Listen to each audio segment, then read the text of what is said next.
బట్టతలతో బాధపడుతున్నారా? Latest technique తో Shreeroop cosmetic clinic లో హెయిర్ ట్రాన్స్ప్లాంటేషన్.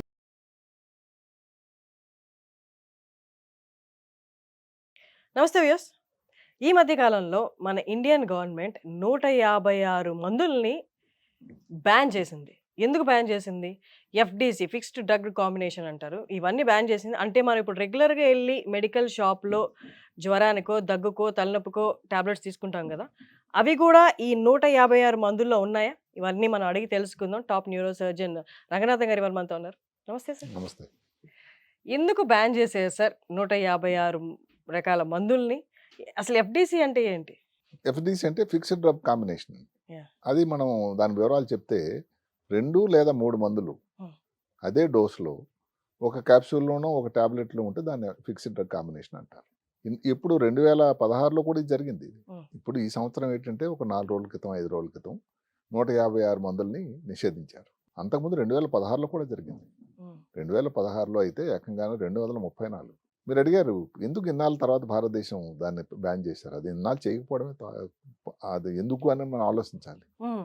ఎందుకంటే ఫిక్స్డ్ డ్రగ్ కాంబినేషన్స్ అన్నది చాలా పెద్ద బిజినెస్ చేస్తున్నాయి.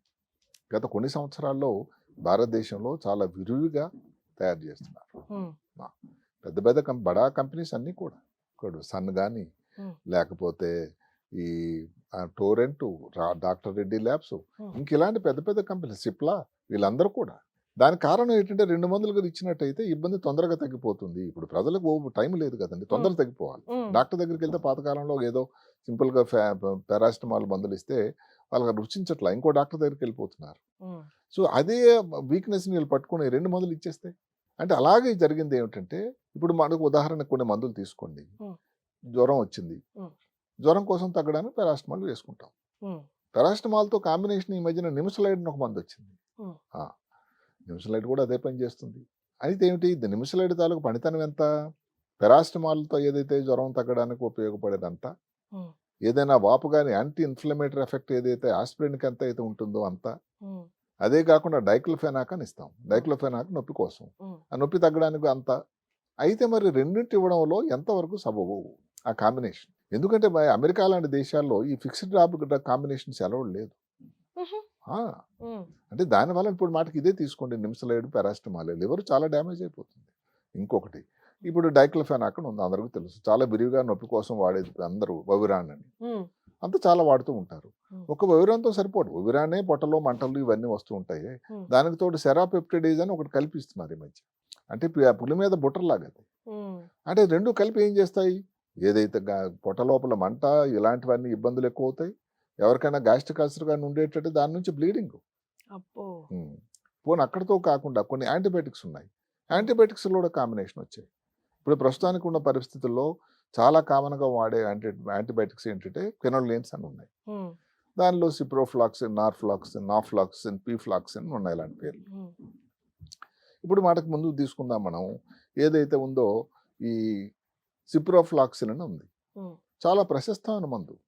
అంటే అసలు నిజంగా దీనికోసం ఏది మన టైఫాయిడ్ కోసం, మిగతా ఇన్ఫెక్షన్ చాలాంటికి ఏది గొంతుకులో నొప్పి కానీ, పంటి నొప్పి కానీ, లేదా పొట్టలో ఏదన్నా కానీ నొప్పి కన్నా ఏదైనా ఇన్ఫెక్షన్ వచ్చినా మెయిన్గా ఇన్ఫెక్షన్ కోసం, హ్మ్. యూరిన్లో ఇన్ఫెక్షన్ కానీ, వీటన్నిటికి కూడా ఉపయోగపడేటువంటి గొప్ప మందు అది. హ్మ్. ఇప్పుడు ఈ సిప్రోఫ్లాక్సిలిన్ అనుకోండి, సిప్రోఫ్లాక్సిలిన్తో పాటు ఇంకా టినిడమైడ్ అని, టిమిడజోల్ అని ఇస్తున్నారు. హుహు. మరి దానివల్ల ఎంత ఉపయోగం? ఒకటి. రెండోది నార్ఫ్లాక్సిసిన్ అని చాలా ప్రశస్తమైన మందు. దేనికోసం? యూరిన్ ఇన్ఫెక్షన్ కోసం. దానికి తోడు మెట్రోనెడిజాలు, అలాగే ఆఫ్లాక్సిసిన్తో పాటు ఒరినడిజాలు, ఇవన్నీ ఇవ్వడం వల్ల ఏమవుతుందనంటే టాక్సిసిటీ అన్నది వ్యక్తుల్లో పెరిగిపోతూ ఉంది. హ్మ్. అక్కడితో ఆగిపోవటం లేదు. ఇప్పుడు ఏదైతే ఉందో ఇందాక చెప్పుకున్నాం, టైఫాయిడ్ రావడానికి ఉపయోగపడేటువంటి సాల్మొనెల్లా టైఫీ అనేటువంటి బ్యాక్టీరియా హ్మ్. రెసిస్టెంట్ అయిపోతూ ఉంటుంది. చాలా చీప్ మందండి సిప్రోఫ్లాక్సిలిన్, భారతదేశంలో తయారీ ఉంది. హ్మ్. అలాంటి మందు మరి ఇలా కాంబినేషన్స్ ఇచ్చి మనం దాన్ని ఏ స్థితికి తీసుకొచ్చాం? పనికి రాని మందుగా అయిపోయింది. హ్మ్. అంటే ఇప్పుడు టైఫాయిడ్ కోసం ఈ మందు పనిచేయటంలా. హ్మ్. అప్పుడు ఇంకా కాస్ట్లీ మందులు, ఇంకా వేరే మందులు, వేరే ఇంజెక్షన్లు ఇవ్వాల్సి వచ్చింది. అసలు అంటే అప్రూవ్ ఎవరు చేసారు సార్? ఇవన్నీ మార్కెట్‌లో అవైలబుల్ ఉండడానికి ఇన్నేళ్ళు ఎందుకు పట్టింది బ్యాన్ చేయడానికి? అదే కదా! అదేదో సామెత, అల్లుడి నోట్లో శనిలాగా దానికి అడగడానికి క్వెషన్. అంటే భారత ప్రభుత్వం మనకు స్వాతంత్రం వచ్చిన తర్వాత 48 నుంచి హ్మ్. మినిస్ట్రీ ఆఫ్ హెల్త్ ఉంది, మినిస్ట్రీ ఆఫ్ కెమికల్స్ ఇవన్నీ ఉన్నాయి. ఎందుకు వాళ్ళందరూ మేల్కోలేదు అని మనం ఇప్పుడు దాని గురించి డిస్కస్ చేసేటువంటి పరిస్థితి నెవర్ కాదు. ఎండింగ్ టాపిక్ అయిపోయింది. అంతే. Never ending discussion. కానీ మొదటిసారి మాత్రం భారత ప్రభుత్వం 2016లో మొదటిసారి ఇందాక చెప్పుకున్నట్టుగా 233 మందుల్ని నిషేధించారు. ఇప్పుడు 156. ఈ 156 కోసం కూడా ఇంకొక 213 మందులు వెరిఫై చేసి ఇవి తీసేయాలని వాళ్ళు డిసైడ్ చేశారు. ఇక్కడ కూడా ఇప్పుడు ఫిక్స్డ్ డ్రగ్ కాంబినేషన్స్ అన్ని బ్యాడ్ అని కాదండి. ఫిక్స్డ్ డ్రగ్ కాంబినేషన్ వల్ల పేషెంట్స్కి ఇవ్వాల్సిన డోస్ సరిగ్గా వచ్చి దానివల్ల సైడ్ ఎఫెక్ట్స్ కానీ లేకపోయినట్టయితే 2 మందులు ఉన్నాయండి. 2 మందుల తాలూకా పనితనం అనేది ఒకటి ఉండకూడదు. మళ్ళీ 2 అదే పని చేస్తే మందులు ఎందుకంటే 2 ఎందుకు అదే కన్ఫ్యూజన్ కాకుండా కాకపోతే నార్మల్ పర్సన్ కి. ఫార్మకోకైనెటిక్స్ అంటాం. అంటే ఏమిటి, ఎన్ని గంటలు దాని పని చేస్తుంది, ఎన్ని గంటల్లో దాని మూత్రంలో బయటకు వచ్చేస్తుంది, ఈ దాన్ని ఫార్మకోకైనెటిక్స్ అని ఉంటాయి. ఈ ఫార్మకోకైనెటిక్స్ అన్న వేరే వేరే అంతే కదా, లేకపోతే మళ్ళీ ఉపయోగం ఏంటి, సేమ్ అదే.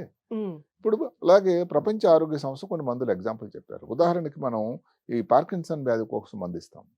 చాలా ప్రశస్తమైన మందు సిండోపా. ఈ సిండోపాలో కార్బిడోపా, లియోడోపా అని ఉంటుంది. అది accepted all over the world. TB మందులు అనుకోండి, టీబీలో 4 రకాల మందులు ఉంటాయి. మరి అక్కడ అది లేదు. అది ఎందుకంటే అది ఆల్ ఓవర్ ద వరల్డ్ అదే డోసులో అదే ఉపయోగకరంగా ఉంది. రిఫాంపిసిన్, ఐఎన్ఎస్, చితామిటాల్, పారిజనమైడ్ అందరూ ఇస్తున్నారు. అది అందరికీ చిన్నపిల్లల నుంచి పెద్దవాళ్ళకు కూడా యాంటీబయాటిక్గా వాడే మందు పేరు సెప్ట్రాన్. అందులో ట్రైమిథోప్రమ్, సల్ఫామిథాక్సిజాల్ అని అది కూడా వాడుతున్నారు. అంటే దీంట్లో యాక్సెప్టెడ్ అవి రేషనల్, అంటే ఇవ్వడంలో సహేతుకం. అది ఇది సహేతుకం కాదు, ఇది ఏదో ఆషామాషికి ఇచ్చేయటం అంతే. అందువల్ల ఇలాంటి వాటి వల్ల ప్రమాదం పొంచి ఉందని భారత ప్రభుత్వం ఈ చర్య తీసుకోవడం జరిగింది. అదే కాకుండా ఒక మందుతోనే సైడ్ ఎఫెక్ట్ లేని మందు అంటూ లేదు. పారాస్టమాలే దానివల్ల రియాక్షన్ వచ్చి ఇబ్బంది పడిన వాళ్ళు చాలా మంది ఉన్నారు. పొట్టలో మంట చాలా కామన్. మరి ఇది సరే కరోనా టైంలో బాగా ఫేమస్ అయిన డోలో అనేది మరి ఒక రకం పారాస్టమాలే కదా. ఏదన్నా కానీ డోలో అనేది ఒక సింగిల్ డ్రగ్. కాంబినేషన్ డ్రగ్ మనం మాట్లాడుకుంటున్నది ఏంటంటే combination drug, fixed drug combination అనేది ప్రమాదకరం. అంటే డబుల్ వ్యామీ అది. అందువల్ల మరి అలాంటి మందులు బ్యాన్ చేయడం చాలా సముచితమైనటువంటి డెసిషన్ అని నేను డెఫినెట్గా అనుకుంటూ ఉంటాను.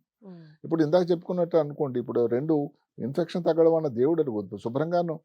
మరి టైఫాయిడ్ నెక్స్ట్ పేషెంట్లకు వచ్చేటప్పుడు దానివల్ల రెసిస్టెంట్ అయిపోయి సాల్మోనెల్లా టైఫీ ఎంత ప్రమాదం. ఇంకా దానికంటే కాస్ట్లో 5 రెట్లు 6 రెట్లు కాస్ట్ అయినటువంటి మందులు వాడాల్సి ఉంటుంది. అందువల్ల నేను అనుకోవడం చాలా ముందు ఏదైతే బెటర్ లేట్ దాన్ ఎవర్ అన్నమాట. సరే 2016 వరకు భారత ప్రభుత్వం ఎందుకు మేల్కోలేదు అన్నది మనం అది పొలిటికల్ అడ్మినిస్ట్రేటివ్ డెసిషన్. అది బెటర్ లేట్ దాన్ ఎవర్. ఇప్పుడైనా మేల్కొని 2016లో కానీ 2024లో కానీ కొన్ని మందులని నిషేధించడం జరిగింది. ఇది మనం శుభసూచకం, నిజంగా మనం అభినందించాలి.